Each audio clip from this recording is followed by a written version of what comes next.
The main person who raised me up until I was like 10 was my grandma, pictured here. Oh, wait a minute, who is this? No, that's my grandma. She actually just had this weird head thing that they gave her. That's my grandma, that's Vivian Rowe. Like I said, we grew up, or my mom's people are from the plains, we're from Colorado, so my grandma, she's a very hardcore woman, period. She used to live on a farm. There she is with a horse. That was the house she lived in this very desolate area of Colorado. She had probably about 9 brothers and sisters, and they all lived in that house. That's a very small house. She used to be a bartender, and when she was a bartender, she bartended at dive truck stop bars. This picture's starting to wash out, but I think it's really cool. Let's see if I can get some detail on that.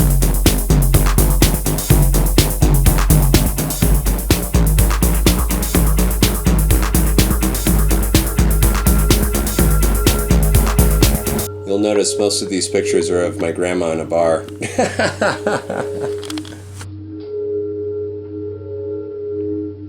Now this is when she got a job at the college. She cooked for the Denver Broncos and college students. Oh no, you caught me. She's all surprised. But yeah, so she worked at, oh no, wait.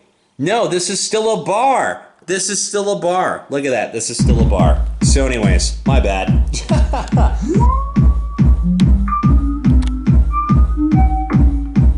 Here we have something from 1938.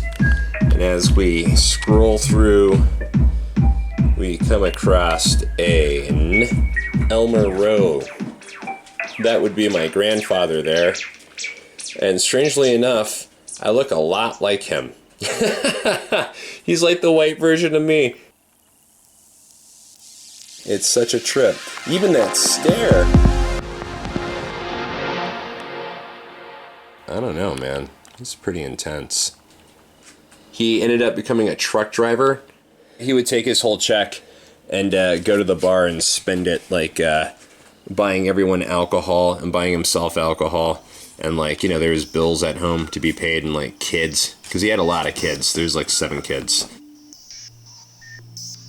Where they grew up, like literally no one could hear you scream. They say that about space, but not a lot going on back there in the 30s and 40s and 20s and stuff over here. I think the Great Depression was happening.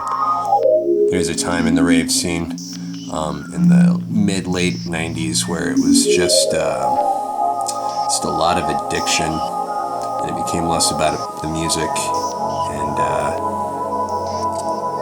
it was pretty rough because they went from a position of having some money in a desolate area to having no money. And obviously that affected.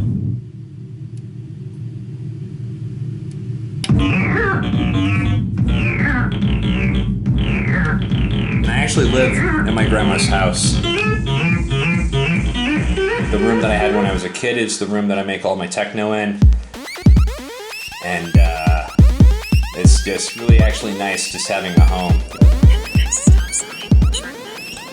I've been generating energy in that place for a long time, and it definitely transfers through to my music. It's weird when you have a dysfunctional family.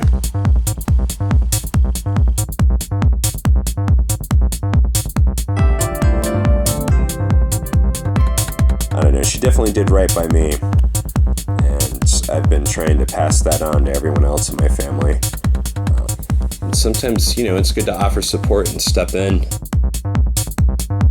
Do what you can to allow them to make good decisions, you know?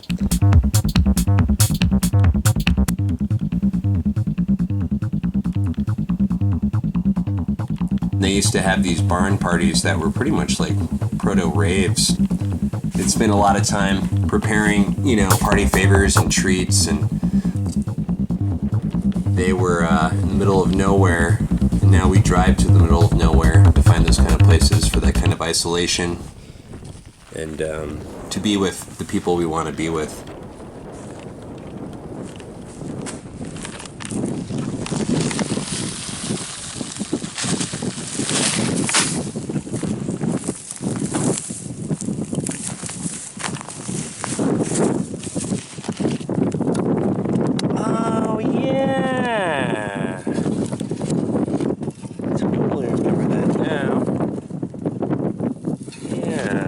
looking for those CDs.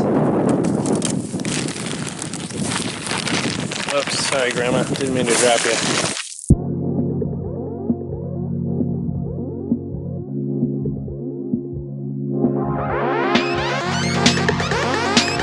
Her taste in music was impeccable. Her style was very defined, and I love her, and I owe everything. I remember one time I was expressing an idea about something and someone was trying to cut me off, and she cut them off and said, "Let the boys speak." And ever since then, I had a proper speaking place at any table I was at, you know what I mean?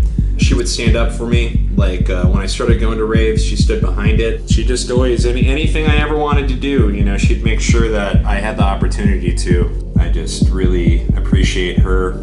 She's a fantastic, fantastic soul. I was right there with her when she passed away, and as the heaviest stuff I think I've ever experienced in my life, man. I just, we're only here for a certain amount of time, man.